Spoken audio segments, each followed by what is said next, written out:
Malemar para ligar, e olha, não tem internet Vamos lá. só.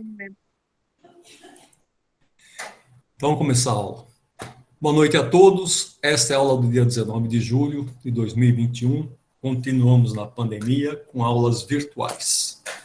A nossa irmã Kátia vai fazer a prece de abertura. A Kátia ou a Almeida? Quem vai fazer a prece de abertura? Para fazer a abertura, eu faço ferramenta. Posso fazer agora. Então, a Almeida vai fazer a prece de abertura. Então, vamos fechando nossos olhos, acalmando nossos corações, agradecendo a Deus, a Jesus, a nossa Mãe Maria, por mais essa aula, para que a gente, agradecendo por nós estarmos firmes, com saúde, graças a Deus, e vamos pedindo que estejamos disponíveis para novos aprendizados, que possamos absorver o que nosso professor, nosso amigo Dirceu vai nos passar. E assim nós vos pedimos, Pai nosso que estais no céu, santificado seja o vosso nome, venha a nós o vosso reino, que seja feita a vossa vontade, assim na terra como no céu. O pão nosso de cada dia nos dai hoje, perdoai as nossas ofensas, assim como nós perdoamos a quem nos tem ofendido, e não nos deixeis cair em tentação, mas livrai-nos de todo mal, que assim seja. Que assim seja. Obrigado, Neide. Boa noite, Cristina. Boa noite. Boa noite a todos. Boa noite. Boa noite, Eu Cris. abri, Boa noite. eu abri o Evangelho no capítulo 7, item 11. O orgulho e a humildade. Que a paz do Senhor esteja convosco, meus caros amigos. Venho até vós para encorajar-vos a seguir o bom caminho. Aos pobres de espíritos que outrora habitavam a terra, Deus atribui a missão, atribuiu, né? Devia ser, que não atribui. Atribui a missão de vir esclarecer-vos. Bom, não atribui. Bendito seja pela graça que nos concede de podermos ajudar em vosso aprimoramento. Que o Espírito Santo me esclareça e me ajude a tornar minha palavra compreensível e me dê a graça de colocá-la ao alcance de todos. Todos vós encarnados, que estáis aflitos e procurais a luz, que a vontade de Deus me ajude, para fazer essa luz brilhar aos vossos olhos. A humildade é uma virtude muito esquecida entre vós. Os grandes exemplos que vos foram dados, poucos são seguidos. E, no entanto, podeis ser caridosos para vosso próximo sem humildade? Oh, não. Pois esse sentimento nivela os homens. Diz-lhes que são irmãos, que devem ajudar-se entre si e conduzirem-se ao bem. Sem humildade, enfeitavos de virtudes que não tendes, como se usasseis uma roupa para esconder as deformidades de vosso corpo. Relembrai aquele que vos salva.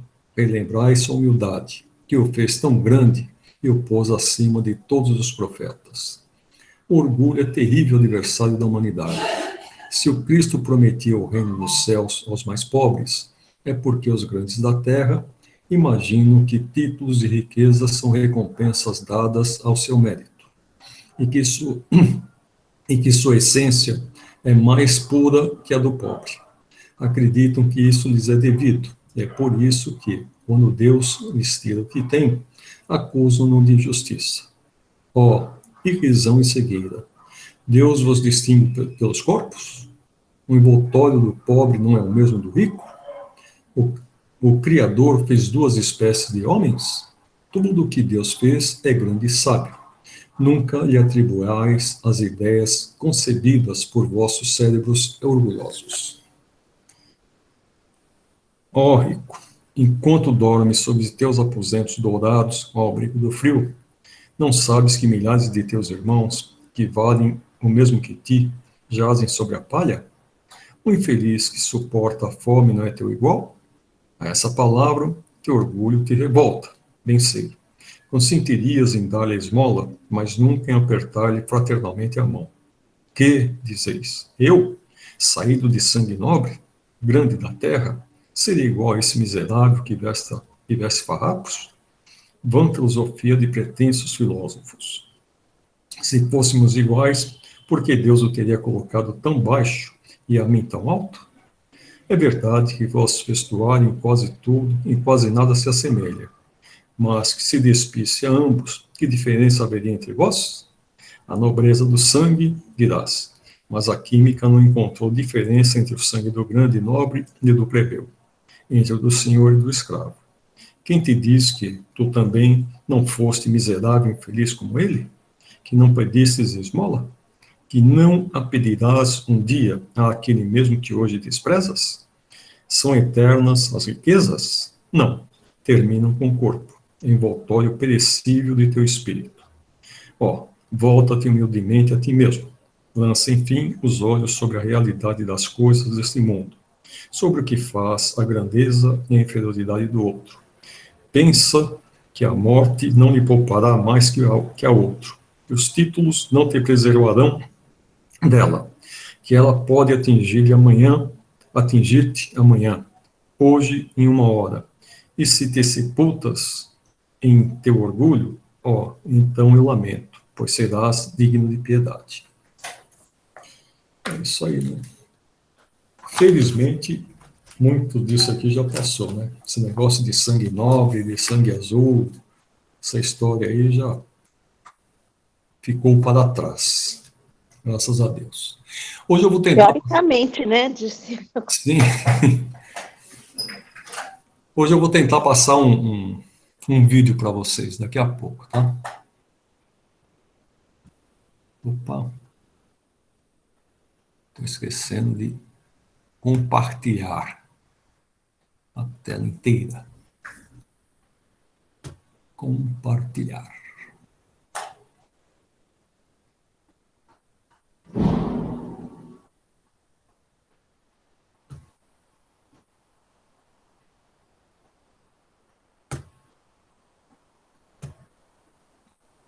Eu separei vários textos para vocês.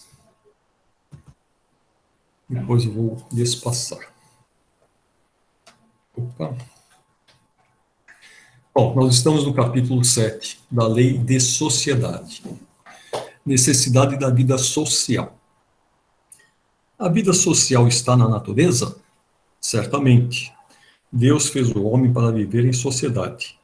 Não lhe deu inutilmente a palavra e todas as outras faculdades necessárias à vida de relação. É contrário à lei da natureza o isolamento absoluto?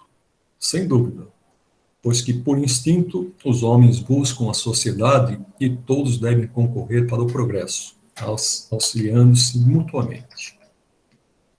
Procurando a sociedade, não fará o homem mais do que obedecer a um sentimento pessoal ou há nesse sentimento algum providencial objetivo de ordem mais geral?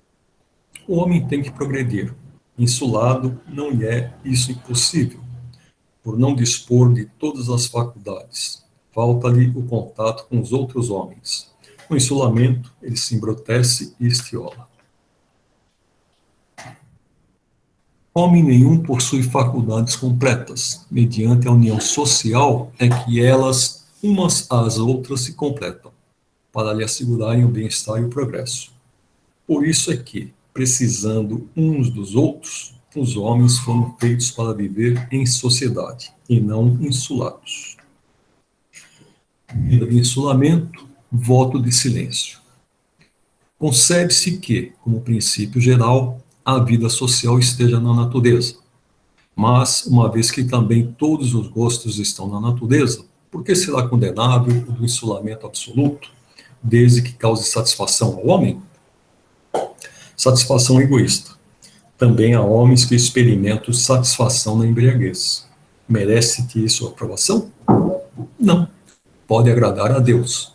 Uma vida pela qual o homem se condena a não ser útil a ninguém. O que se deve pensar dos que vivem em absoluta reclusão, fugindo ao pernicioso contato do mundo? Duplo egoísmo. Não será meritório esse retraimento se tiver por fim uma expiação, impondo-se àquele que o busca uma privação penosa? Fazer maior soma de bem do que de mal constitui a melhor expiação.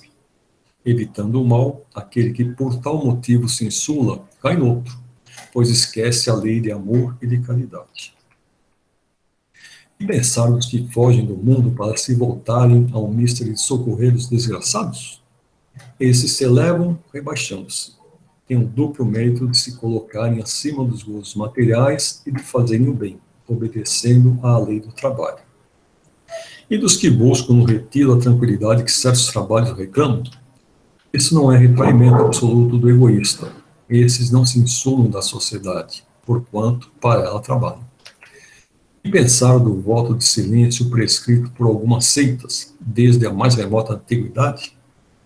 Perguntai antes, a vós mesmos, se a palavra é faculdade natural, e por que Deus a concedeu ao homem. Deus condena o abuso e não o uso das faculdades que lhe otorgou. Entretanto, o silêncio é útil, pois no silêncio pões em prática o recolhimento. Teu espírito se torna mais livre e pode entrar em comunicação conosco. O voto de silêncio, porém, é uma tolice. Sem dúvida, obedecem à boa intenção os que consideram essas privações como atos de virtude. Enganam-se, no entanto, porque não compreendem suficientemente as verdadeiras leis de Deus. O voto de silêncio absoluto, do mesmo modo que o voto de insulamento, priva o homem das relações sociais que lhe podem facultar ocasiões de fazer o bem e de cumprir a lei de progresso. Eu queria chamar a atenção para isso aqui. A palavra é uma faculdade natural. E a palavra, só o ser hominal é que a possui, né? A palavra bem articulada. Alguns animais têm alguns sons característicos, né? Quando eles estão com medo, quando eles veem um agressor e assim por diante. Mas uma comunicação como tem o ser humano, dificilmente algum animal tenha, né? As baleias e os golfinhos parecem que têm alguma coisa desenvolvida, mas não seria exatamente igual a nossa. Eu vou colocar um texto aqui para vocês, e eu vou colocar daqui a pouco. Espera, calma-te. Aqui fala de solicitude e de solidão. E faz a diferença entre os dois, tá? Eu vou ter que desligar meu microfone para que vocês possam ouvir. Pessoas que realmente entendem como eu me sinto. Neste episódio falaremos sobre uma condição. Vocês estão ouvindo? Sim.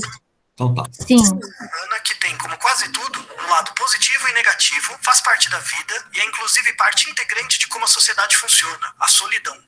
Inicialmente, vamos separar aqui dois conceitos que não dizem a mesma coisa: solitude e solidão. Solitude é a busca por um estado de reclusão ou isolamento, com pouco ou nenhum contato com outras pessoas. Aqui vale a pena reforçar a palavra busca nesta definição. Solitude é um processo ativo por parte do agente, onde ele tem controle e escolhe ficar só. Solitude por um tempo curto pode ser benéfico como um período necessário para concluir uma tarefa, pensar ou descansar sem interrupção. Mas, por um longo tempo, pode gerar solidão e isolamento, com efeitos negativos na saúde individual. Mas será que você consegue, hoje em dia, encontrar períodos de solitude consigo mesmo para concluir uma tarefa, estudar ou simplesmente ficar de boa? Artigos mostram que, em média, as pessoas recebem 63 notificações no celular por dia, sejam elas sonoras ou não. Isto dá uma notificação em média a cada 22 minutos. Cerca de 10% do consumo de energia dos celulares por dia é gasta passivamente apenas recebendo notificações de mensagens e avisos. Temos cada vez mais dificuldade em encontrar solitude, sobretudo por causa do contato constante com as redes sociais e o efeito de buscar mais conexão que elas geram nas pessoas. A falta de controle sobre a possibilidade de escolher quando estar só pode gerar comportamentos ligados à ansiedade e a sensação de estar perdendo algo que é importante e não podemos ficar de fora, chamado mais recentemente de FOMO, Fear of Missing Out. Este é um mecanismo que faz muito mal para a saúde, sobretudo porque, ao buscar não estar sozinhos, estamos abrindo mão de um espaço individual que é muito importante para a criatividade e para a auto-observação do comportamento. A solidão é diferente. Ela não é um processo ativo, ela é uma observação que a pessoa faz sobre si mesma. Estar sozinho é uma constatação. Podemos estar rodeados de pessoas, mas nos sentimos sozinhos. Podemos estar sozinhos fisicamente, mas na verdade a lembrança ou presença de outros por meio de ideias, livros, memórias, imagens ou vídeos não nos fazem sentir sozinhos também.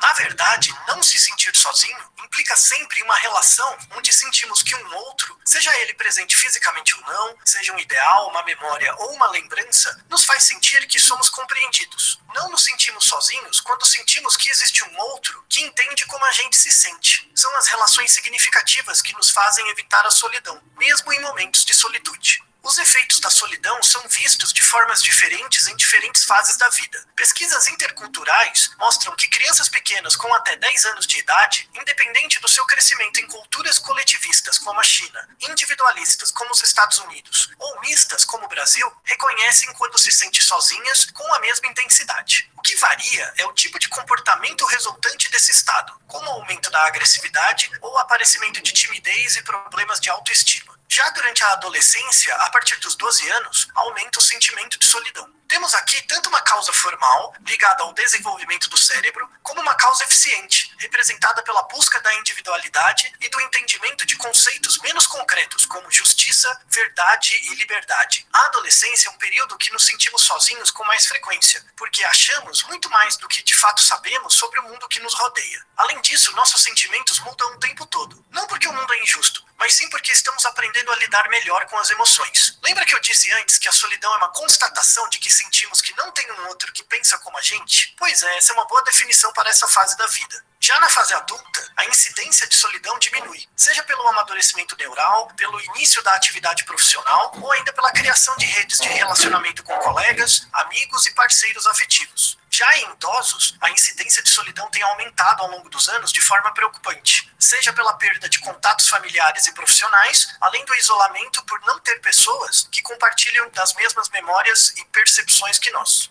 O efeito do isolamento social em idosos é associado com uma maior prevalência de problemas cardíacos, déficit cognitivo e dificuldades de socialização, onde as pessoas parecem ser mais hostis, simplesmente pela nossa falta de treino no contato com elas. Não precisamos de um fenômeno global como a pandemia do Covid-19 para entender os fenômenos do isolamento social e da solidão. Basta olhar como nossos idosos vivem hoje em dia. Mas será que existe uma causa final para a solidão? No caso da solitude, é mais fácil de compreender. Escolhemos simplesmente ficar sozinhos para refletir, pensar soluções e voltar para o contato com outras pessoas. Mas e a solidão?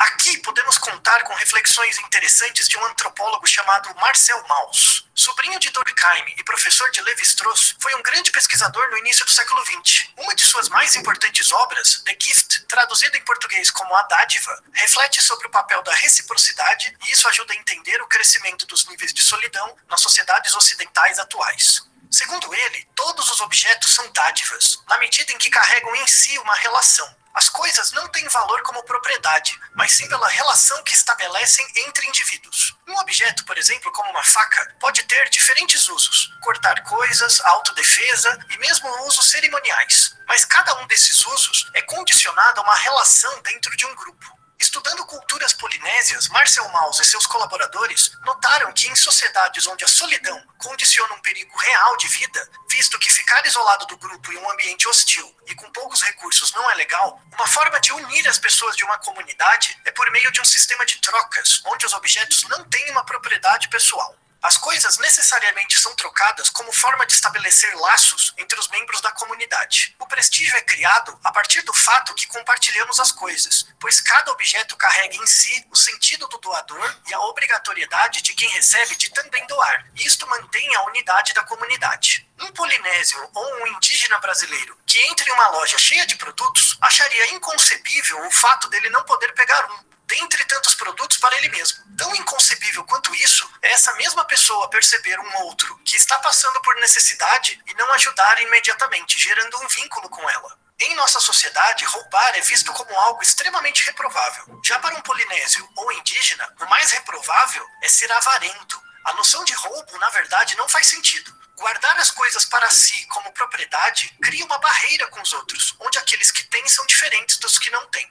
Dentro do nosso grupo que partilha dos mesmos objetos ou coisas, existem pessoas que nos entendem, mas ficamos incapazes de entender as pessoas de outro grupo que não têm as mesmas coisas que nós. Neste sentido paradoxal, quanto mais coisas temos, menor o grupo de pessoas que fazemos parte, logo mais sozinhos nos sentimos, pois menos temos o que partilhar com os outros para que eles sejam capazes de sentir o que sentimos. Será que isso pode ser uma das causas do porquê alguns bilionários têm comportamento tão excêntrico? A ideia aqui não é dizer que devemos viver como polinésios ou indígenas, ou que uma sociedade é melhor que a outra. A verdadeira mensagem é que a forma como vivemos não é a única possível. Existem outras maneiras possíveis de construção de uma sociedade onde as pessoas se sintam menos sozinhas. Simplesmente precisamos partilhar mais do que somos a partir do que temos, para descobrir como podemos ser compreendidos e viver de forma mais coletiva em um mundo cada vez mais complexo. Vamos agora aos comentários sobre nosso último vídeo no Nerdologia, o método mais antigo de aprendizagem da história.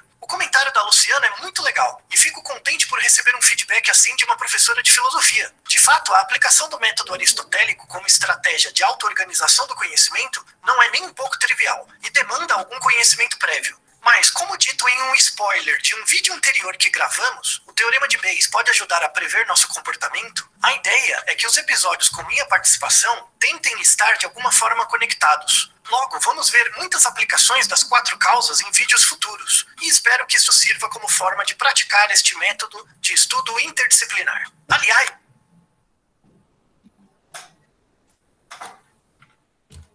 Bom, agora já está vendendo o peixe dele, então vamos voltar para a nossa aula aqui. O que vocês acharam do vídeo?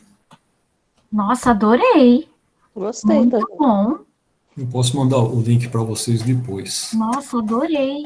Mas é bem interessante, né? Essa diferenciação entre solitude e solidão, né? Realmente, a gente pode estar solitário no meio de uma multidão Sim, e pode estar num local sozinho e não estar solitário, porque a gente tem lembranças. Isso aí foi bem interessante, né? bem interessante. E o quanto a gente está precisando, né, de momentos de solitude. Sim. Uma coisa que eu achei interessante, eu sabia sobre os nossos indígenas, não sabia em relação a esses polinésios, e eu acho que a origem dos nossos indígenas e dos polinésios são bem parecidas, né? Eu sei de algumas tribos aqui do Brasil que, por exemplo, às vezes eles são inimigos da tribo vizinho, eles disputam territórios, acabam entrando em guerra, mas se acontece um problema sério com a tribo vizinha, eles vão lá e vão auxiliar. Então, por exemplo, se houve casos muitas doenças que a gente tem, que o homem branco tem quando passa para os indígenas, é uma catástrofe, né? Pior que a da Covid aí. Mata muita gente, por exemplo, uma contaminação por sarampo, às vezes a contaminação por uma gripe, assim por diante. Então, quando eles estão nessa situação, eles acabam não tendo, como é uma sociedade coletora, em sua maior parte, eles não têm como caçar, né? E às vezes nem como preparar o próprio alimento ali, a mandioca, o milho, que eles usam com bastante frequência. Então, a tribo vizinha acaba caçando e levando para eles, e vai compartilhar a comida deles com essa tribo, mesmo sendo inimigos. E são inimigos em algum momento, mas depois eles são seres humanos, né? Assim como eles entendem. Que eu acho que é um pensamento muito legal que a nossa sociedade deveria aprender com os indígenas, né? Com certeza. Nossa, sem dúvida.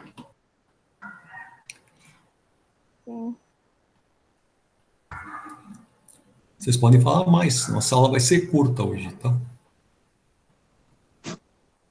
Eu acho que a gente tem que aprender muito mesmo, porque eu acho que a gente está vivendo numa sociedade em que o ter é mais importante do que o ser, né?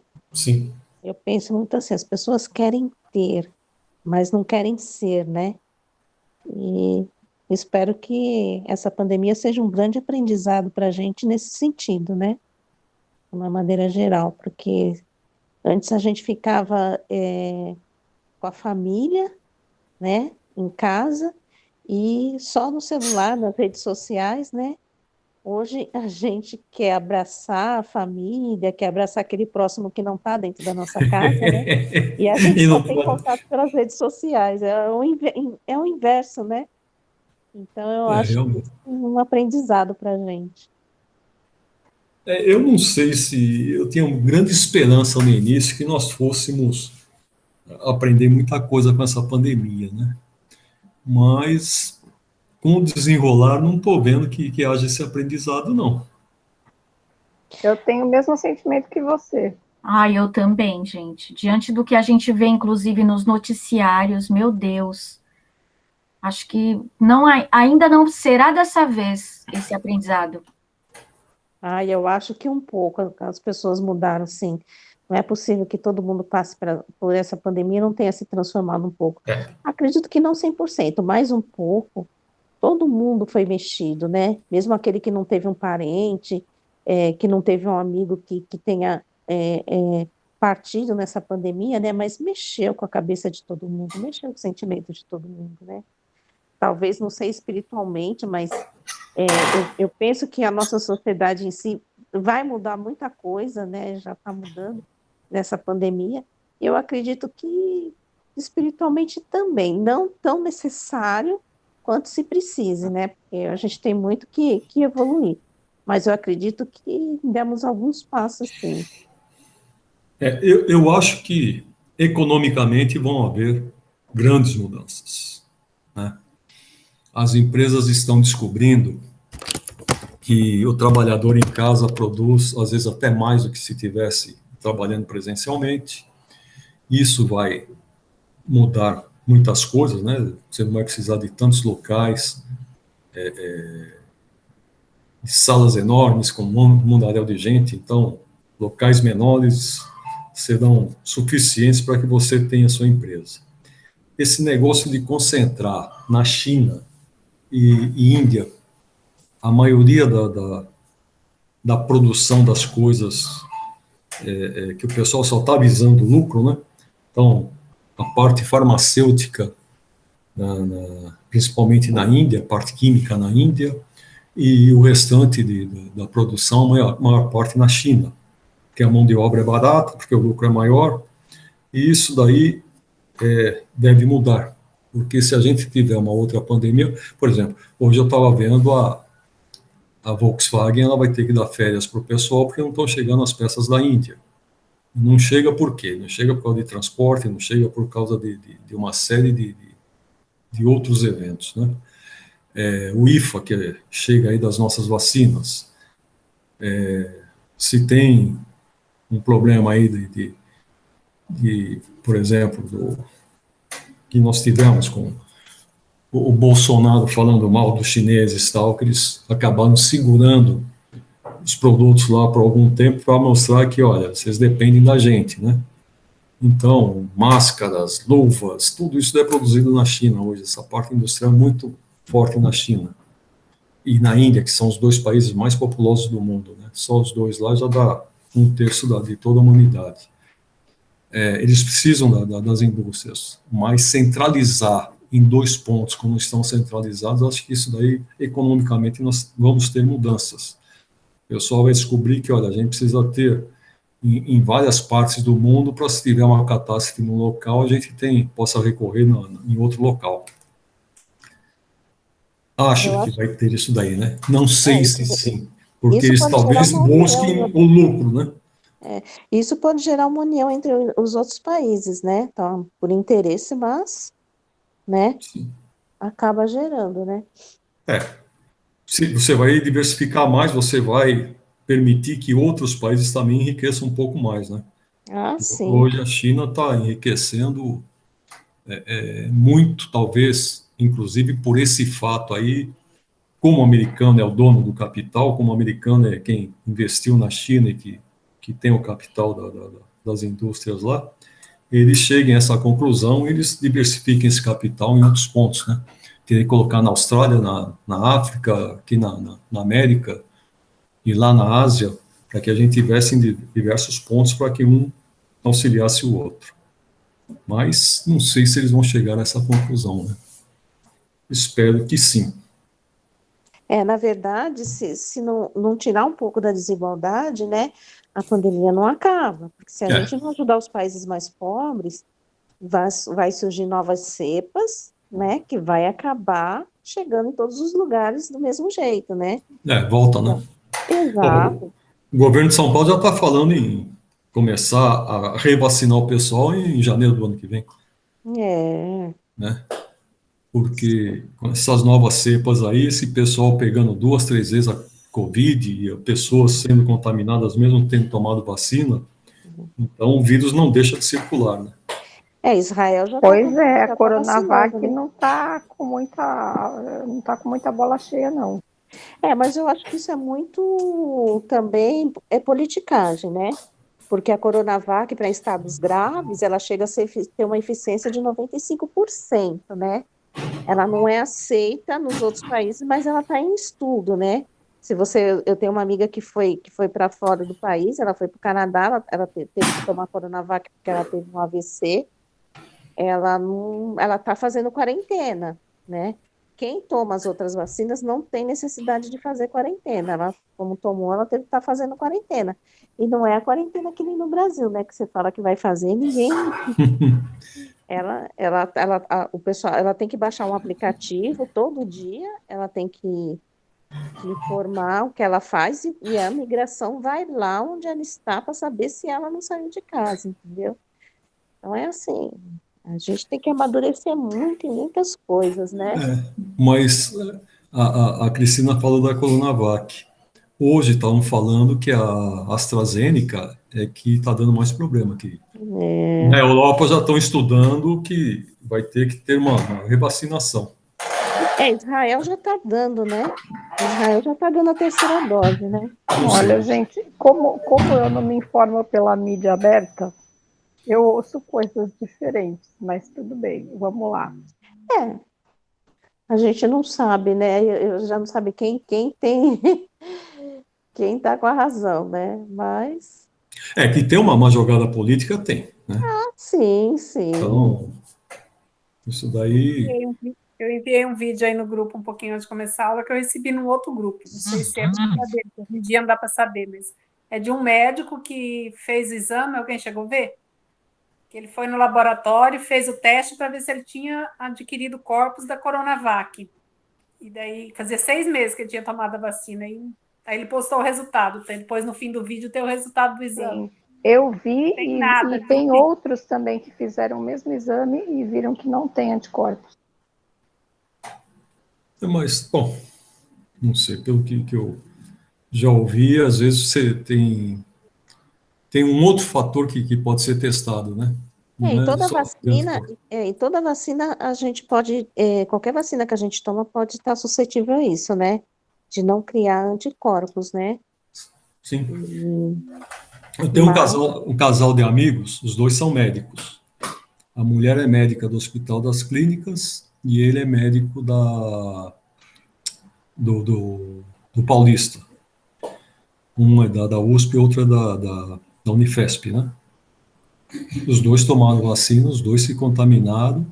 A mulher está melhorando, inclusive ela falou que amanhã ela tem um evento aí que ela quer participar, embora ela esteja no hospital ainda. E ele teve que fazer uma cirurgia no domingo aí porque perfurou o pulmão, né? Deu pneumotórax. Então o pulmão dele murchou. Então teve que fazer a cirurgia para achar onde estava o vazamento lá para ele poder voltar a respirar. Mas ainda está tendo que usar oxigênio. Então desentubaram e fizeram a traqueostomia nele para que ele possa respirar. meu irmão, Mas, meu irmão tomou as 2 doses da Coronavac, pegou Covid, ele teve o pulmão 40%, né, prejudicado, mas ele ficou internado 2 dias só, ele não precisou ser entubado, ele estava respirando bem, ele ficou 2 dias e depois terminou de fazer o tratamento em casa. Quer dizer, ele falou, poxa, mas eu peguei. Eu falei, talvez se você não tivesse tomado a vacina, teria ficado pior, né? sim, A gente não sabe, né? Porque como é uma doença nova, não tem muito o que se dizer, né? Cada um reage de um jeito. realmente. Bom, sigamos. Vamos voltar para a aula. Laços de família. Para. Porque entre os animais, os pais e os filhos deixam de reconhecer-se, desde que estes não mais precisam de cuidados? Os animais vivem vida material e não vida moral. A ternura da mãe pelos filhos tem por princípio o instinto de conservação dos seres que ela deu à luz. Logo que esses seres podem cuidar de si mesmos, está ela com a sua tarefa concluída. Nada mais lhe exige a natureza. Por isso é que os abandona, a fim de se ocupar com os recém-vindos.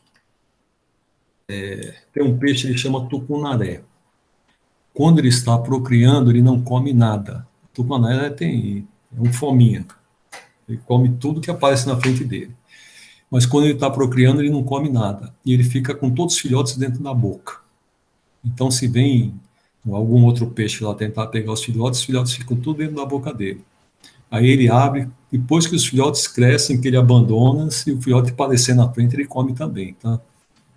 Então, Que peixe é esse? é um amor local, é um amor, como que é? É um amor com validade, né? Dirceu, repete o nome do peixe, por favor. Tucunaré. Tá, obrigada. Eu conheço. É bizarro esse peixe. Bizarro por quê? Porque ele fica com os filhotes na boca, é esquisito. Tem mais peixes que fazem isso, viu? Gente, mas é bom para comer. O tucunaré é muito bom. Que delícia, gente. Misericórdia. Quem tá falando a eu. Miri de Fernandópolis, só porque tem tucunaré lá perto? Tem Santa Fé, ali tem muito, né? Os rios, grandes rios ali. Não só gostoso de comer, como é gostoso de pescar. Ele briga muito. Bom. Então, vamos lá. Há pessoas que, do fato dos animais, ao cabo de certo tempo, abandonarem suas crias, deduzem não serem os laços de família entre os homens mais do que resultado dos costumes sociais, e não efeito de uma lei da natureza. Que devemos pensar a esse respeito? Diverso dos animais é o destino do homem. Por que, então, quererem identificá-lo com estes? Há no homem alguma coisa mais, além das necessidades físicas. Há a necessidade de progredir. Os laços sociais são necessários ao progresso e os de... Epa! Tirei corda. Hello?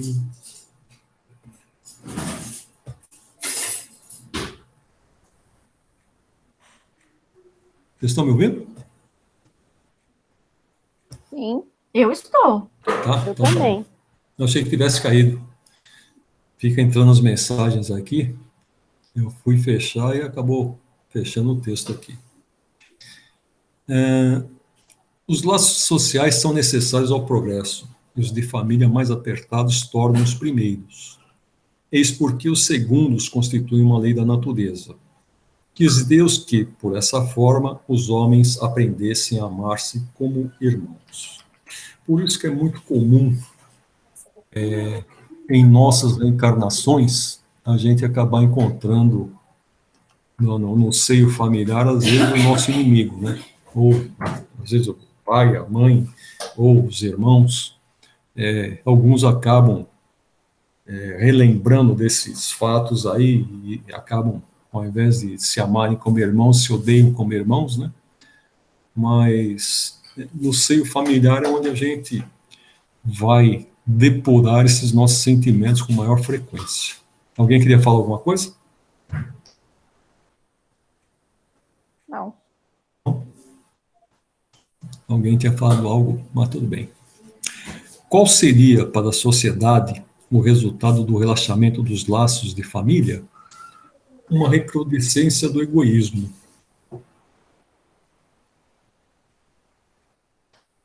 Aqui acaba o nosso capítulo 6, capítulo 7. Agora deve ser o capítulo 8, que eu copiei errado. Depois eu vou verificar esse capítulo, se é 8 ou não. A lei do progresso. Estado de natureza. Serão coisas idênticas o estado de natureza e a lei natural? Não. O estado de natureza é o estado primitivo. A civilização é incompatível com o estado de natureza, ao passo que a lei natural contribui para o progresso da humanidade. Já desligou o pai?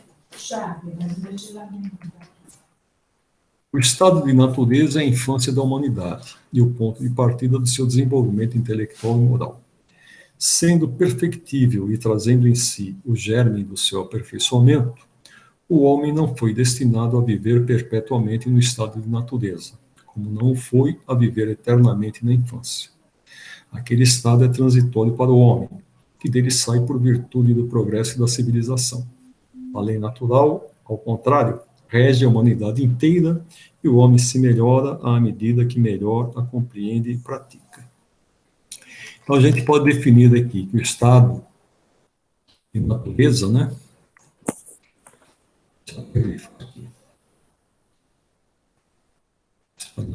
Estado primitivo. Então, enquanto a gente vivia em cavernas, que a gente não tinha condições ou em cavernas, ou em árvores, e assim por diante, né? Vivia daquilo que a natureza provinha para o ser humano, a gente estava no estado primitivo, né? Provavelmente a própria Terra ainda fosse um planeta de primeiro estágio, que é justamente o primitivo, como eles designam, né? A partir do momento que o homem começou a dominar a agricultura, que ele dominou o fogo, ele ainda estava nesse estado primitivo, ele ainda vivia em cavernas, né?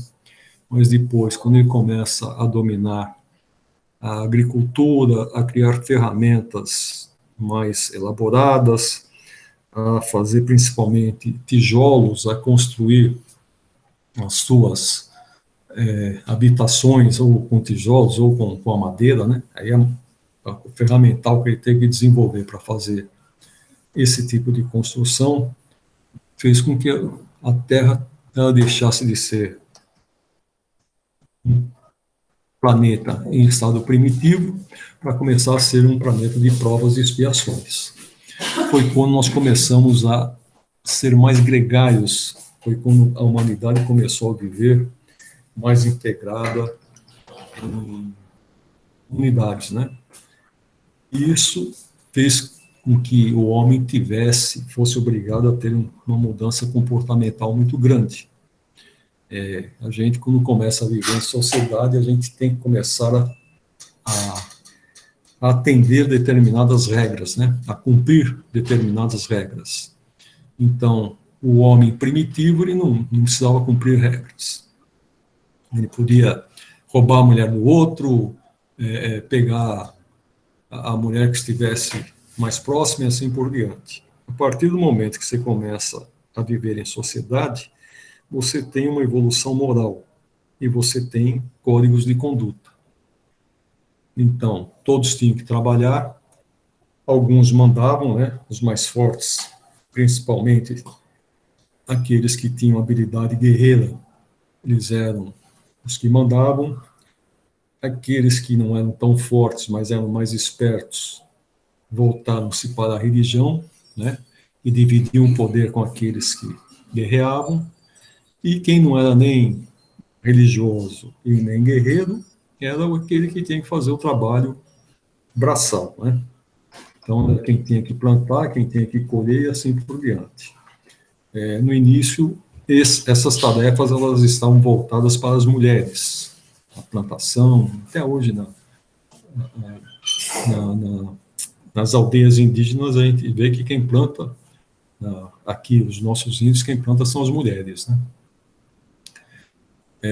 Quem constrói as tábuas são os homens, quem caça são os homens, mas os serviços mais comuns eles acabam, a criação das crianças, criar os filhos, e as tarefas mais próximas ali do local onde eles vivem, a plantação, fazer a farinha de mandioca, assim por diante, são as mulheres que fazem.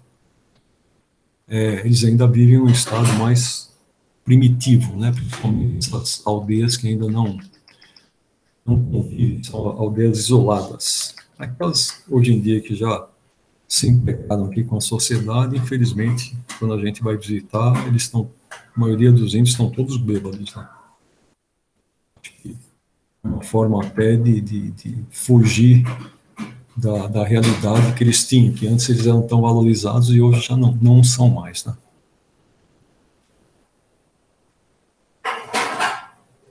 Tendo o homem no estado de natureza menos necessidades, isento se acha das tribulações que para si mesmo cria. Quando num estado de maior adiantamento, diante disso, que se deve pensar da opinião dos que consideram aquele estado como a da mais perfeita felicidade na Terra? Que queres? É a felicidade do bruto? Há pessoas que não compreendem outra. É ser feliz à maneira dos animais. As crianças também são mais felizes do que os homens feitos. Isso talvez não tenha um pouco a ver com a questão de quanto mais ignorante, no sentido de não ter conhecimento, mais feliz a pessoa é, né? Porque ela tem menos necessidades. Porque tem menos necessidades, exatamente. Aí a gente pensa nessa questão que a gente estava comentando agora há pouco, em relação à pandemia. Nós evoluímos, progredimos, a tecnologia nos oferece hoje uma série de conforto, praticidade, e esse estado de natureza já não nos cabe mais, porque a partir do momento em que as redes sociais nos apresentam essas coisas, digamos assim, o material, fica muito difícil, né, na sociedade atual, abrir mão disso. E é um paradoxo, né? Porque a pessoa fica apegada a esses bens materiais, esquecem de ser, como a Leda falou, né? Acham que isso é felicidade, quando na verdade a felicidade é não depender disso para ser feliz. É um verdadeiro paradoxo essa questão. Sim, realmente. É interessante. Uma vez, eu acho que já até comentei isso com vocês. Tinha um rapaz lá na cidade que eu morava, ele nunca tinha vindo a São Paulo. E uma vez teve uma feira aqui em São Paulo, e a empresa, ela queria vender um equipamento bem grande lá para a empresa, era uma impressora, então a fornecedora da impressora acabou patrocinando um ônibus e a hospedagem das pessoas aqui em São Paulo para que viessem ver a máquina trabalhando aqui em São Paulo, que a máquina estaria na feira. Então, eles trouxeram a máquina para participar da feira e estavam querendo vender a máquina para não pagar o frete de volta e já ter algum lucro com aquela venda. E quando nós viemos aqui para São Paulo, teve um rapaz que falou: Dirceu, você morou em São Paulo, né? Morei. Então, quando chega lá, você me mostra uma favela? Mostra, ele é uma pessoa bem simplória, né? Quando chegou aqui, que eu mostrei favela para ele, que nós passamos ali do lado da Marginal, tem aquelas favelas, eu falei: isso aqui que é favela, né? Ele olhou e falou: escuta, o cara tem carro ali, tem parabólica, esses caras são pobres? Eu falei: eles são. Pô, mas eu não tenho nada disso, como é que eles são pobres tendo antena parabólica e tendo carro, né?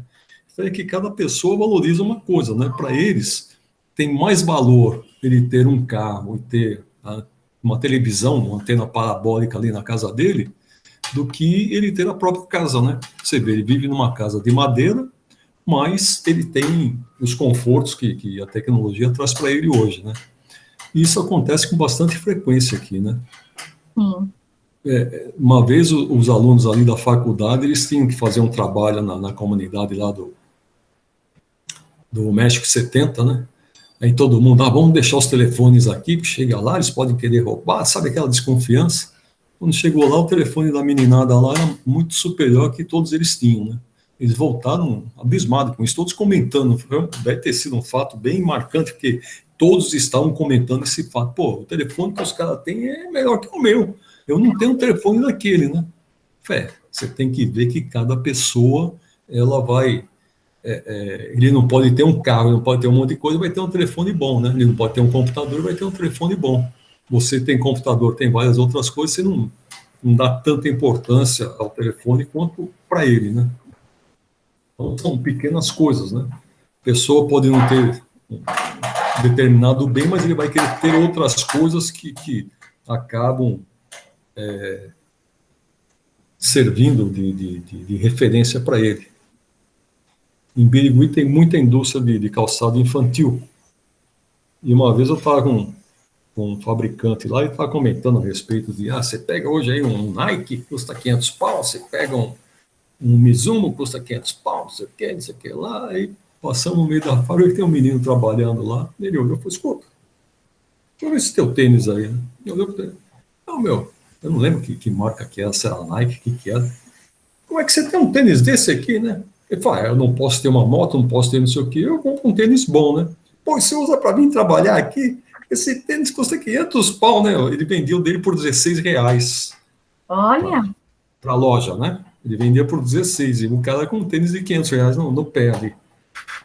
Então, são esses paradoxos, né? A pessoa ela vai comprar uma roupa bonitinha, um tênis melhor, um telefone de classe, porque ele não pode, é o que ele pode ter, né? Ele não pode ter outras coisas. É justamente o ponto que nós estamos falando. As pessoas hoje, elas querem ter, né? Tendo alguma coisa é o que vai fazer com que ela se diferencie dos outros, né? Então, não é ser. Tanto assim que ninguém quer estudar, todo mundo quer ter. E a própria sociedade está numa forma assim, que a aparência conta mais que tudo, né? Se você... Eu tenho essa minha amiga que foi para o Canadá, ela trabalha na loja da Mercedes, né? Aqui no Canal 3. E lá só vende carro da Mercedes, né? E entra um rapaz de chinelo lá para olhar o carro. E ninguém quis atender, porque cada hora, né, cada uma hora vai um vendedor, tal. O cara fala, não, passa, não passa. E minha amiga, ela foi criada no México 70, né, foi crescendo, melhorando de vida, tal. Hoje ela tem um apartamento aqui perto, tal. E aí ela foi lá, conversou com o cara, começou a conversar com ele, tudo, tal. E o cara comprou um carro à vista, né. Comprou um carro de 500 mil reais à vista. Ele é um dos ganhadores da Mega Sena de alguns anos atrás, aí uma Mega Sena acumulada, né?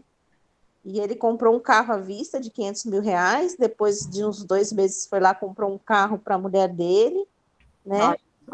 E foi comprar com ela. E comprou com ela, virou cliente dela, né?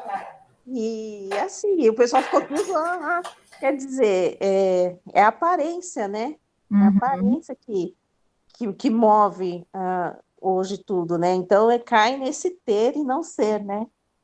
Olha, mas eu tenho uma passagem a respeito disso daí. Eu tinha um tio que ele era feirante. Ele era gordo, né? E como feirante, ele ia trabalhar de camiseta, de umas calças listadas, ele tinha o bolso da calça dele chegava no joelho, porque ele pegava o dinheiro e colocava dentro do bolso, então com medo, tinha muito batedor de carteira naquela época. Eu lembro, eu tinha uns 5, 6 anos de idade, as férias que a gente ia passar eram na casa dele para a gente ir trabalhar na feira, né? Trabalhar, a gente ia fazer bagunça, eu e meu primo. Esse dia estava só eu com ele. Ele chegou e me chamava de meio quilo, porque era bem magrinho, né? Pô, meio quilo? Vamos comprar um refrigerador para sua avó? Ele morava com a minha avó. Ah, vamos, né? Aí tem um mercado ali, vocês conhecem o mercado ali em São Paulo? A Eletro Radiobras, ela ficava na Avenida Celso Garcia, bem perto do Largo da Concórdia ali. Então ele foi, deixou o caminhãozinho dele ali perto do viaduto e nós fomos a pé até a loja. Quando chegou na loja, uma criança e ele ali de camiseta, não sei o quê, vamos dizer que a gente estava sujo, né, porque tinha trabalhado na feira a manhã inteira, ficou olhando, os vendedores começaram a se afastar, né? Aí veio um rapazinho falar com ele, tal, pois não, o senhor deseja alguma coisa? Ele falou, eu queria saber qual que é o preço desse refrigerador. É tanto. E aquele televisor? É tanto. Se eu pagar à vista, encostar meu caminhão aqui, você carrega na hora? Carrega. Então pode já separar que eu vou pegar o caminhão. Enfiou a mão no bolso, tirou aquele bolo de dinheiro que ele tinha lá, começou a contar. Aí vieram os outros vendedores e falaram, pode deixar, o rapazinho aqui já me atendeu, né? Mas você vê o preconceito da pessoa, né? No Largo da Concórdia, até hoje, ainda tem muita gente, tem muito pedinte ali. Quando viram ele chegar, achavam que seria outro pedinte. Na realidade, ele era um trabalhador de uma área que eles não estavam acostumados. O rapazinho acabou se dando bem. E ficou lição para a gente, né? A aparência.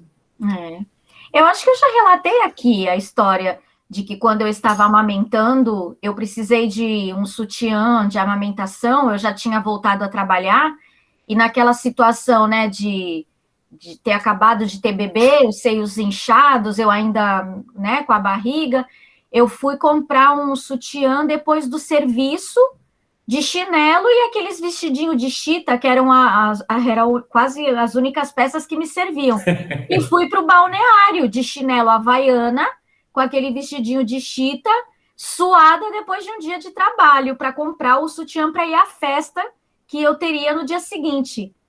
A vendedora da loja de lingeries olhou para mim, depois que eu fiz o pedido, né? Eu queria ver um sutiã, tomara que caia, tal. Ela falou: olha, aquelas bacias ali tem um monte de peça na oferta.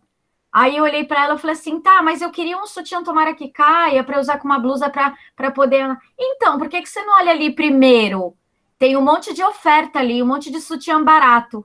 Nossa, aí ela mexeu comigo. Aí caiu a ficha. Aí caiu a minha ficha. Eu falei assim, olha, não é porque eu tô de chinelo que eu não tenho dinheiro para comprar um sutiã bom. Aqueles ali que estão na oferta são de segunda linha. Ela ainda falou, são de segunda linha, mas são bons. Aí eu falei assim, não, eu quero um sutiã, tomara que caia de uma marca boa. Do Loren, Elis, vê o que você tem aí de bom e me mostre, por favor. Aí eu falei para ela, eu falei assim, olha, eu me senti ofendida, porque é chato, né? Olha, aquelas peças ali são de segunda linha e estão na oferta. Eu me senti muito mal. Falei para ela, não é porque eu tô de chinelo e suada, eu trabalhei hoje o dia inteiro. Se bobear, eu ganho mais do que você aí como balconista. Olha, eu vou te dizer, a aparência é o que vocês estão falando, a aparência é tudo, né? O meu filho mais novo, ele é bem loiro, olhos claros, é um pouco mais baixo que eu. Ele morava em Ribeirão Preto. Ele testou tudo quanto foi carro em Ribeirão, você está falando aí de Mercedes, né? Ele testou Mercedes, ele testou a Ferrari, ele testou Nissan, ele testou...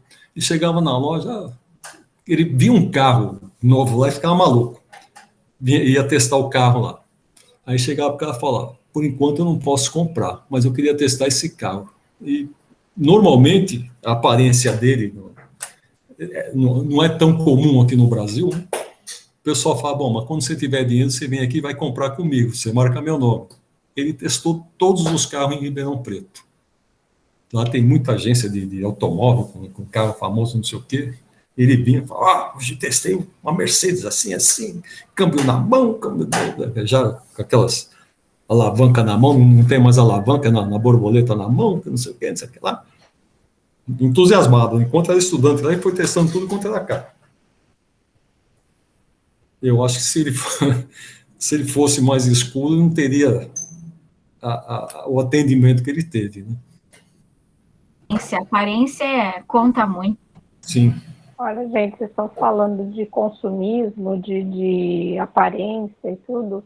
Eu acho que isso tudo começa bem lá na infância, viu? Principalmente nos tempos que nós estamos vivendo. Você vê pela molecada com uniforme na escola. Antigamente a gente ia para a escola, tinha que ter todo mundo de uniforme, todo mundo naquela mesma linha. Todos iguais, né? Todos iguais, né? Hoje em dia, se for com a camiseta, vai muito com o uniforme, né? E com isso que acontece, um que tem mais um padrão aquisitivo melhor vai com tênis de marca, o outro que não tem vai com o que consegue comprar mesmo, e daí começa o bullying, o preconceito. É muito, muito triste isso. A degradação da sociedade por causa de consumismo, de modismo, de ter, né? É com essas coisas que eu ando desiludida de ver as pessoas desse jeito, sabe? Mas isso não é de agora, né, Cristina? Isso já vem de tempos, né? Eu acho que Vem só de vai tempos, piorando, mas né? vem de tempos, mas só está piorando Exato, cada vez concordo. mais. Tá mesmo, tá piorando. Olha, ixi, a minha filha, quando ela estava no colegial, ela estudou na cidade dela, Satuba. A Satuba tem uns fazendeiros muito ricos lá. E ela começou a sair com uma menina. Bom, para vocês terem uma ideia, vocês lembram daquela história que falaram que o filho do Lula quis comprar uma fazenda, não sei o quê? Que era Sim. 40 milhões que ele quis dar Sim, sim. uma parte à vista e a outra parte ele queria por fora e o cara não aceitou? Ela Lembro. Sim, eu começou, lembro. ela começou, ela começou a sair com o filho com a filha desse cara aí. Ele, não sei o nome dele, é Prata Cunha, sobrenome dele. Para vocês terem uma ideia, ele é neto do Rodrigues da Cunha, que foi presidente do Brasil. A mãe dele é Lemos, e a Lemos a mulher do Tancredo Neves era Lemos também, eles eram meio parentes. Quando minha filha começou a sair com essa menina, eu falei, filha, eu não tenho dinheiro para você acompanhar essa turma, não. É bom você... Não, pai, não se preocupe. Olha, foram 3 anos que ela estudou com essa menina. Essa menina depois mudou para Ribeirão Preto, até convidou minha filha para ir morar com ela. Minha filha acabou dando um jeito lá de não aceitar, né? Falou, pai, ela pagava no apartamento que ela morava, elas dividiam em 2 o apartamento, acho que era R$ 600 de aluguel, o aluguel pacote, né? O aluguel porque não tinha elevador, era um condomínio barato, era R$ 600 com tudo, então elas dividiam um apartamento, ela e mais 2 moças. Ela falou, só o condomínio do prédio que a menina vai morar, é Fernanda, acho que é o nome dela, que a Fernanda vai morar, é R$ 1.800. Eu não vou morar com ela e não vou ficar sem pagar nada. Para vocês terem uma ideia, essa menina, ela mora em Ribeirão, quando tinha festa da agrícola lá em Ribeirão, ela ia de helicóptero da casa dela até a festa. Então, eles são muito ricos. Mas são simples, são umas pessoas bem... O pai dela apresentava a minha filha e falava, essa aqui é a amiga mais inteligente da minha filha. Era assim que ele se referia à minha filha. Essa menina tem uma empresa de leilão. A Fernanda tem uma empresa de leilão, para vocês terem uma ideia de como é ruim para eles. É. Mas tem muita gente que começou de baixo, né? E tem uma visão diferente, né? Tem dinheiro, mas tem muita gente que é simples, não demonstra, né, que tem dinheiro. E tem muita gente que quer ser e não é, E não é. e pensa o que é, né? Não sei, são valores, né? Valores que são impostos, né? Eu tenho um vizinho... Você falou bem, são valores, né? Os valores hoje são invertidos. Eu tinha um vizinho que era assim, ele se achava rico, mas não era. Aí eu tinha um amigo que era gerente de banco, ele falava que o Oswaldinho ele vai pedir empréstimo de cartola no banco. Ele acha que ele tem muito, só que ele não tem nem crédito. Como ele falava do cara, o cara é muito aparecido. Não, coitado, é uma pessoa muito frustrada. É tipo o Chiquinho Scarpa. O Chiquinho Scarpa sempre foi aparecido. Mas ele ainda não tem tanto dinheiro mais não, viu? Eu já... Eles ainda têm muito dinheiro. Não. Eu trabalhei num prédio que era da família dele, chama até Edifício Scarpa, ali na Avenida Paulista. Isso. É deles ainda, né? É deles ainda. O irmão dele é totalmente diferente, que é o Francisco e o Flávio, né? O Flávio, que é o irmão dele, é totalmente diferente. E o Chiquinho, desde de novo, ele sempre foi aparecido. Eu quase meti a mão nele uma vez por causa dele. Mas veja só, Se né? bicando lá. Mas ele chegava de Porsche e colocava bem na entrada do prédio assim, aí ele queria andar no elevador sozinho. Foi por isso que nós acabamos brigando, né? Ele é mais velho do que eu. E ele fala que ele deve estar falando que está com 60 anos hoje, né? Mas ele já deve ter uns 75. Ah, mas olha, se ele tivesse dinheiro, ele reformava aquela casa. Que aquela casa dele tá caindo aos pedaços, viu? Aquela casa dele tá Lá Ele- na Canadá? Na Canadá? Não, aquela casa que ele tem ali, em São Paulo, ali, não sei se é no Jardim Europa, se é, Na Rua Canadá, na Avenida Canadá. tá caindo aos pedaços aquela casa, por isso Né? que eu acho que ele tem dinheiro, não. Mas é Não meia tem quadra. mais condição. É meia quadra aquela casa. Aquela casa deve valer É, alguns milhões, tá? depois a venda, né? Não sei se vai Não, conseguir. não estou sabendo, né? Mas Eles assim, tinham, eles tinham uma fábrica, o terreno da fábrica, que já não tinha mais fábrica, lá na Moca. Eu sei que eles venderam faz tempo aquele terreno lá, que acabou virando um negócio de show, uma casa de show.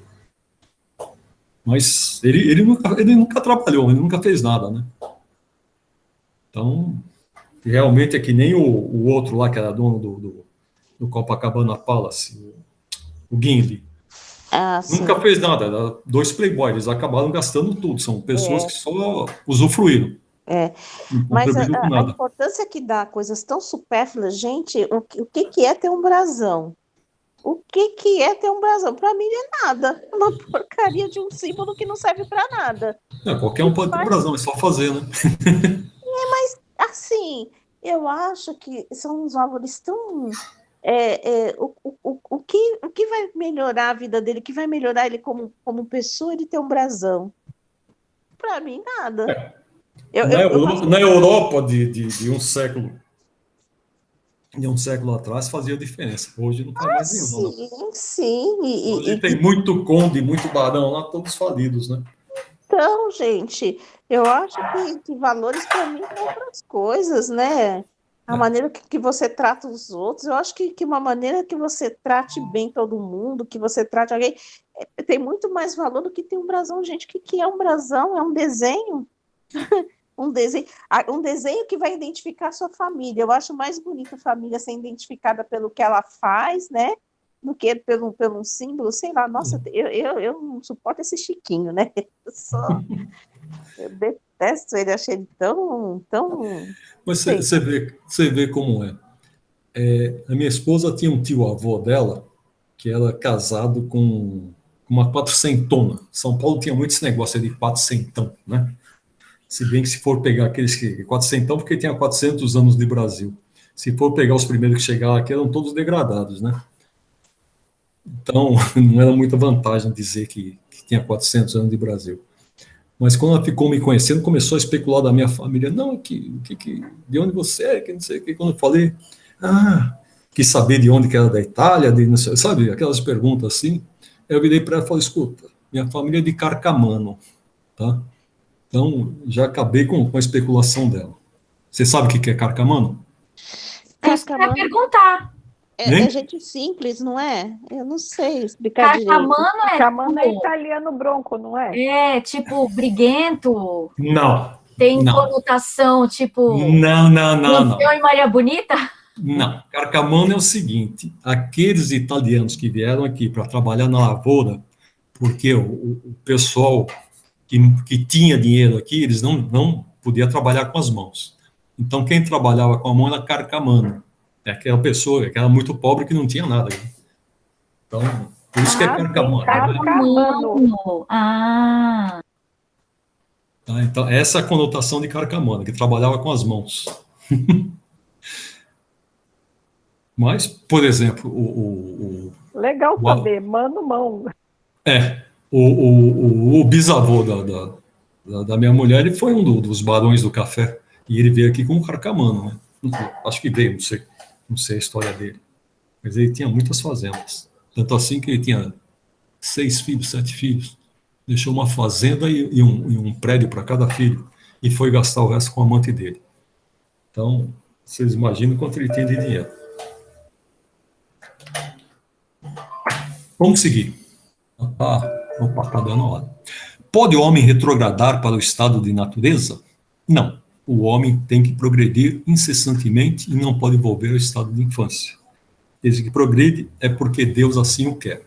Pensar que possa retrogradar à sua primitiva condição for negar a lei do progresso. Acho que eu vou parar por aqui. Vamos ver o que a gente tem aqui para frente. Só esse tema aqui. Não tem muito, mas se vocês querem continuar falando, a gente continua. Ou se quiserem, a gente termina a aula que eu tinha previsto. O que vocês querem? Faltam 21 minutos. Pode terminar inteirinha essa 779. Aí, se a gente tiver alguma coisa para falar além. Ok. Então, lá, Tem marcha muita do coisa? progresso. Então, tem uma página e meia. Nós estamos na página 3, tem um pedaço da qual já está no fim da página aqui, olha. Então, acho que dá. Vamos ver, deve dar sim. A força para progredir, áurea o homem em si mesmo ou o progresso é apenas fruto de um ensinamento? O homem se desenvolve por si mesmo, naturalmente, mas nem todos progridem simultaneamente do mesmo modo. Dá-se então que os mais adiantados auxiliam o progresso dos outros, por meio do contato social. O progresso moral acompanha sempre o progresso intelectual, decorre deste, mas nem sempre o segue imediatamente. Então, isso aqui tem nas perguntas 192 a 365, tá? Se alguém quiser, é só relembrar tudo isso daí. Pega o livro e dá uma olhada. Como pode o progresso intelectual engendrar progresso moral? Fazendo compreensíveis o bem e o mal. O homem, desde então, pode escolher. O desenvolvimento do livre-arbítrio acompanha o da inteligência e aumenta a responsabilidade dos atos. Interessante, né? Quanto mais inteligência a gente vai tendo, mais liberdade nós vamos tendo e mais responsabilidade, né? Então, as coisas aumentam na proporção que aumentam as nossas responsabilidades. Isso dá medo, né? Mas temos que progredir.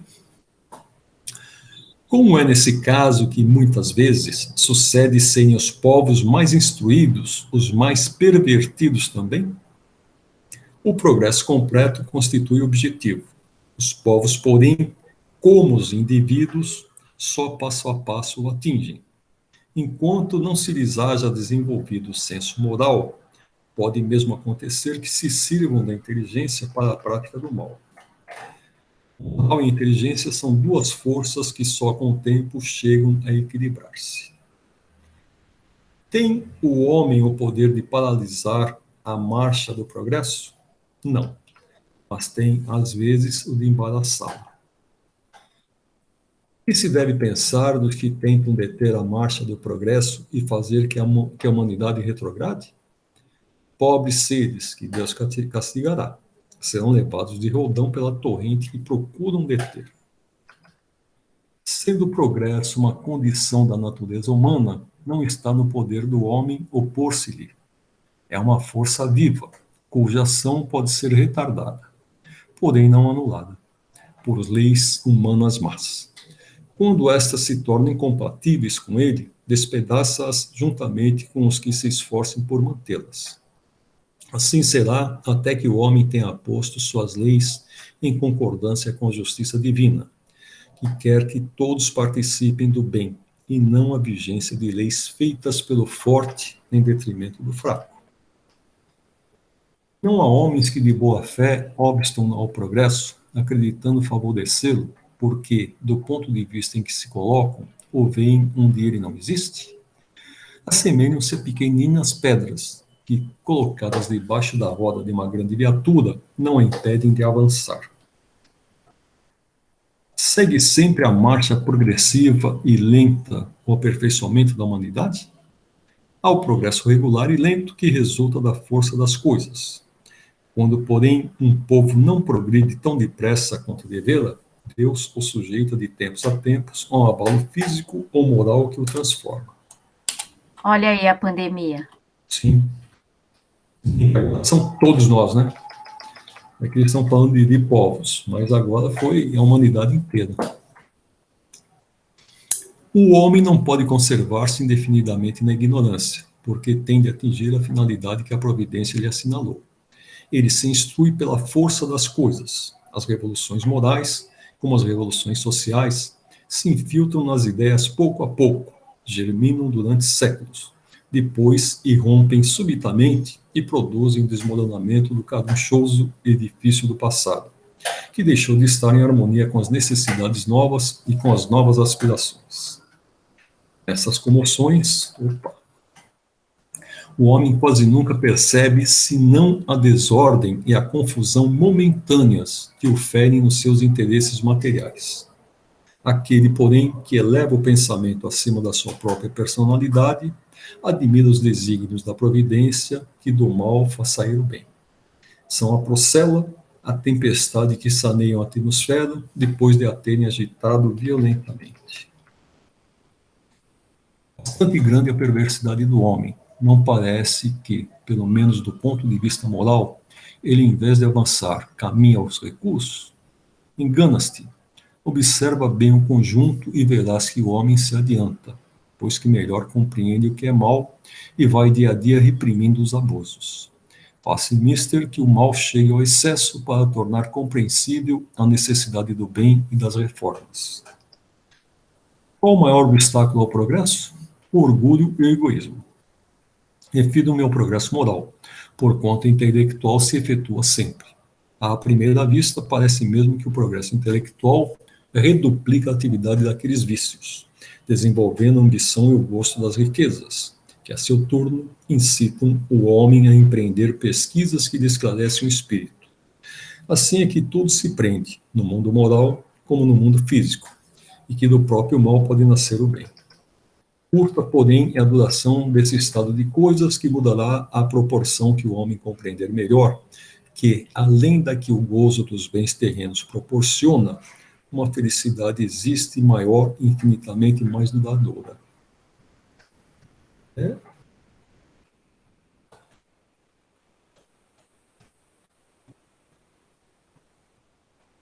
E gritar esse texto.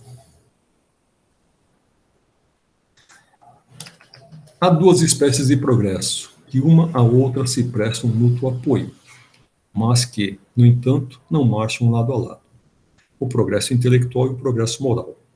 Entre os povos civilizados, o primeiro tem recebido, no correr deste século, todos os incentivos. Por isso mesmo atingiu um grau a que ainda não chegara antes da época atual. Muito falta para que o segundo se ache no mesmo nível. Entretanto, comparando-se os costumes sociais de hoje com os de alguns séculos atrás, só um cego negaria o progresso realizado. Sendo assim, por que haveria essa marcha ascendente de parar, com relação de preferência ao moral, do que com relação ao intelectual? Por que será impossível que entre o século XIX e o século XXIV haja, a esse respeito, tanta diferença quanto entre o século XIV e o século XIX? Duvidar fora pretender que a humanidade está no apogeu da perfeição, o que seria absurdo, ou que ela não é perfectível moralmente, o que a experiência desmente. Em relação a isso, esse link que está aqui é o link daquele filme que eu passei para vocês, tá? Ela vai junto. Ok. Se vocês quiserem pegar depois aquele filme, é só baixar por esse link aqui. Ele está falando aqui uma diferença de 4 séculos, né? Aliás, 5 séculos, do 19 para o 24 e do 14 para o 19. 5 de cada um. Realmente, do século 14, que 14 a gente ainda não tinha, no século 15 que começam os descobrimentos, né? Houve muitas mudanças, a Europa praticamente saiu da Idade das Trevas para entrar na Idade dos Descobrimentos, né? Da Era das Trevas, lá para entrar na Era dos Descobrimentos. E nós vamos ter, no século XIX até o século XXIV, a gente está começando o século XXI, nós já temos tanta mudança, tanta diferença entre o que aconteceu no século XIX para hoje, para quando chegar no século XXIV vai ter uma enormidade de coisas, né?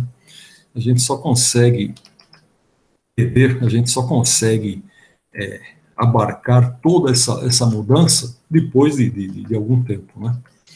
A gente consegue ver o que aconteceu do século XIV até o século XIX, sem precisão, e do século XIX até a gente agora também. Mas prever o que vai acontecer até o século XXIV, eu duvido que a gente consiga. 2.400, vai ter muita água que vai rolar por baixo da ponte. Meu Deus do céu. Já tem turismo pelas galáxias já, né? Logo, logo o pessoal vai estar indo para Marte, vai estar indo para... Né? Foi o que aconteceu, por exemplo, nos exilados de Capela, lá em Capela, né? Eu não sei se vocês sabem a história de Capela, mas Capela, eles habitavam 3 planetas da constelação de Capela. Logo, logo a gente chega lá, logo, logo a gente vai estar chegando em Marte, vai estar na Lua e em Marte. Os 3 planetas vão ser 3 astros distintos, né? Astro não, porque não brilha, não são. A Lua também é satélite, não é planeta, mas 3 locais diferentes. Aí a gente vai ter a solidão de Marte. Solidão de Marte. Que a atmosfera de Marte é totalmente diferente da nossa, então lá você vai ter que viver recluso, como a gente está aqui hoje. Vocês estão falando disso, de futuro, eu estou lembrando do tema, que o meu filho está no 9º ano, no Jean Piaget, e eles já começam a fazer TCC. Só que é um TCC, assim, não é aquele, né? E sim, mas já... escolheu como tema o futuro. E aí ele está falando sobre tecnologias, medicina, tecnologias, expectativa de vida, escala de Kardashev. Olha. Nossa, um monte de coisa aí que ele está colocando. E eu falei, gente, da onde que tu tirou isso? Ah, mãe, eu quero falar até sobre a oportunidade do homem e viver em outras galáxias, outros planetas.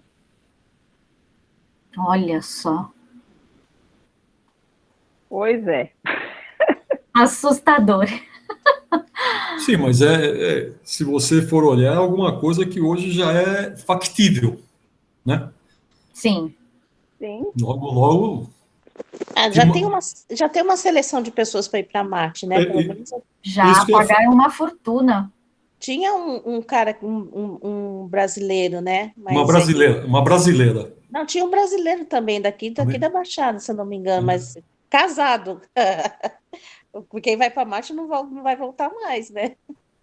Mas largar a mulher aqui? Deve ser, mas aí no processo seletivo ele foi excluído, né? Ele foi excluído, porque eles vão fazendo vários processos, né? Sim. A brasileira passou, essa brasileira que eu estava falando, ela passou no processo. Ela foi uma das selecionadas. Eles fizeram um protótipo num deserto, acho que no Arizona, um deserto desse dos Estados Unidos, mas o pessoal ficou... Não com esse pessoal que foi selecionado. Anteriormente, seria uma condição como se eles estivessem em Marte. E o pessoal tem que viver dentro daquele casulo, que inclusive a gente estava vendo esse viver em sociedade aqui hoje, né? Eles têm que viver dentro daquela comunidade lá e gerar todo o alimento e toda a energia que eles precisassem. Eu vi um documentário sobre isso. Eles conseguiram ficar quase 2 anos lá, acabou não dando certo. Lá teve alguma coisa que não deu certo. Mas quase 2 anos eles ficaram nesse projeto aí. Foi. E para um planeta só ficar vendo plantinha crescer não dá não, viu? Sem poder fazer nada, não dá não. Não, mas eles tinham contato com... Eles não podiam sair lá de dentro, né? Então. Mas eles tinham contato com o mundo, através da internet, uma série de coisas. Não estavam tão isolados assim. Né? Sim, mas não dá para conviver assim. Já pensou você ficar naquela bolha, não poder sair, não poder... Você tinha que ficar... Era uma reclusão, né? Tem que se pensar muito, porque, pelo que eu entendi... Olha o tema que foi falado lá atrás, sobre reclusão. Eu pensei nisso agora, Cristina. Sobre isolamento. E viver em sociedade, né? Reclusão em Exato. sociedade, foi os temas que nós estudamos hoje. Realmente, se você for pegar... Quem for para Marte, ele vai ter que ficar recluso num local desse tipo aí, senão... Não vai ter oxigênio suficiente na atmosfera para que eles respirem. É uma experiência que eu não tenho a mínima vontade de passar. Eu também não. E não sei, pelo que eu entendi, é uma passagem sem volta, né? O pessoal vai e não vai voltar mais. Ah, tem que ter muita coragem. Eu não tenho, Deus não. o livre. Deus do céu. Não tem, não. Bom, as coisas podem mudar. Hoje está previsto que você teria que ter combustível em Marte para poder voltar, né? Então, talvez por isso que seja uma viagem só de ida, que não tenha volta. Mas Bom, você vai ter. nem o robozinho voltou, coitado. Um robozinho que sumiu É. lá em Marte. Não sumiu, não. Outro dia eu vi a fotografia dele lá. Mas onde que ele tá cantando coisinha tão bonitinha do pai até agora? Passou. Esses dias passou uma reportagem de Marte, que eles estavam mostrando pedaços, né? Pegavam, esse pedaço aqui é o mar, não sei o quê. Esse aqui, há denominações que foram dadas para determinadas localidades. E quando a sonda passa em cima, vem um brilho lá embaixo. Eles falam, lá é o. Como que é o nome do robozinho lá? Ai, não sei o nome dele, eu não sei. Eu sei que ele foi cantando uma música brasileira, né? Porque tem o cara que controla isso daí é um brasileiro, não sei se você sabe. Não, não sabia, não. É um brasileiro. E aí deu um brilho, sabe quando aquele flash assim? Eles comentaram que era o robô que estava lá embaixo. Ah, Por Ele foi falar para em ficar. robô, vocês assistiram o filme, a animação que eu mandei? não vi. Nossa, eu tô numa Do correria, mas eu Wall-E? vou ver. Ah, do Wall-E? É, Não. vocês viram? Eu Não, vi. não. Esse daí já mandou, já É faz que até duas eu aulas, duas, mandei três isso. aulas, né? É isso, eu mandei para a Kátia, falou que era bom para poder trabalhar com os alunos. Aí eu Hoje é mandei no meu grupo. primeiro dia de férias, vou assistir. Tem que assistir aquele outro que ela passou lá, que é de uma hora e tanto. Eu não assisti aquele lá ainda, não. É bom, Cortina de gente, Fumaça eu já assisti. Já? Já. Eu vou ver se eu baixo aqui para ficar mais fácil, para não ter que ficar toda hora procurando no celular onde é que está o link para ligar. Mas baixar o filme inteiro, que nem eu consegui baixar esse aqui de hoje. Bom, meninas, a aula era essa. Vivemos em sociedade, temos que nos aturar mutuamente, né? Ali no texto fala uma coisa que eu destaquei e acabei não comentando, né? Mas mesmo das coisas ruins, a gente sempre vai tirar coisas boas, Sim. não importa o que seja. Então, tem esse texto ali de uma forma mais figurada do que eu estou falando, mas a ideia é justamente essa. Não existe nada ruim. Deus tira coisas boas de tudo, né? Eu faço esse comentário a respeito da bomba atômica, por exemplo. Esse tratamento de cobalto para câncer foi descoberto com a explosão da bomba atômica, né? Pessoas no Japão que tinham câncer acabaram se curando graças ao cobalto que acabou saindo da bomba atômica. Então, aqueles que não morreram e não foram dizimados pela bomba atômica acabaram tendo esse benefício aí. Se bem que dizem, a espiritualidade diz que nós não vamos ter outra guerra atômica porque aquela bomba lá destruiu até o perispírito, não só o corpo físico, mas também o perispírito das pessoas que foram atingidas. Então, isso não aconteceria mais conosco. Meu Deus. Então, vamos lá. Quem que vai fazer a fechadura? Eu, né? Isso. Então, vamos lá. Fechemos os nossos olhos, entremos em conexão com o eu superior, que as nossas vibrações atinjam o plano mais alto por meio da elevação dos nossos pensamentos, que tenhamos vibrações a respeito de esperança, esperançar por uma sociedade melhor, para que as lições às quais devemos aprender sejam realmente incorporadas no nosso dia a dia, praticadas com base nas questões da nossa evolução moral e espiritual.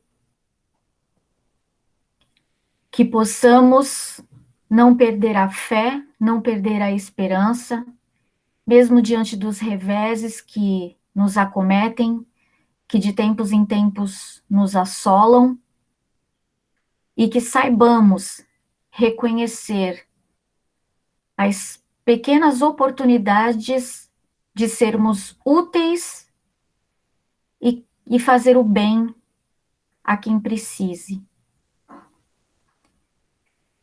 Que o plano espiritual nos proteja a nossa humanidade, nossa sociedade, o planeta Terra como um todo, e que os nossos governantes sejam inspirados a realmente exercerem a função para a qual foram eleitos, que é o bem maior de todos nós e de toda a comunidade.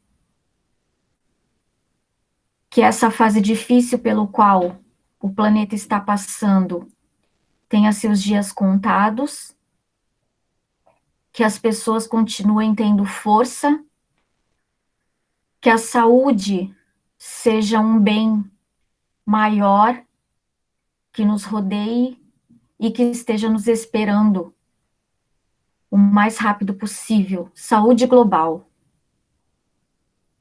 E que todos esses eventos façam com que o homem acorde para que antes de pensar em viagens por outras galáxias, cuide melhor do nosso planeta, que tanto vem sofrendo com as mudanças climáticas e outras agressões aos recursos naturais. Que possamos estar atentos e educar crianças para um futuro melhor. Enquanto melhoramos, façamos por onde melhorá-las também. Obrigada ao nosso amigo Dirceu, nosso professor, nosso instrutor. Obrigada por essa noite, em companhias maravilhosas, nessas conversas agradáveis, que alimentam a nossa alma e confortam o nosso espírito. Que segunda-feira que vem possamos estar aqui juntos novamente para mais uma lição do Evangelho. Obrigada, Deus, obrigada aos nossos mentores, obrigada a todos os espíritos de luz que nos cercam. Que assim seja, graças a Deus. Que assim seja. Boa noite a todos. Boa noite, boa semana a todos. Boa noite, boa Vocês semana a também. todos. Boa noite, gente. Boa semana para vocês. Obrigado Descansem. pela presença. Obrigada, Dirceu, por essas aulas maravilhosas. Eu é que agradeço. Tchau, Até tchau, semana gente. que vem. Tchau, Até gente. semana que vem. Fique com Deus. Tchau. Justamente. Tchau, tchau. Tchau, gente. Tchau.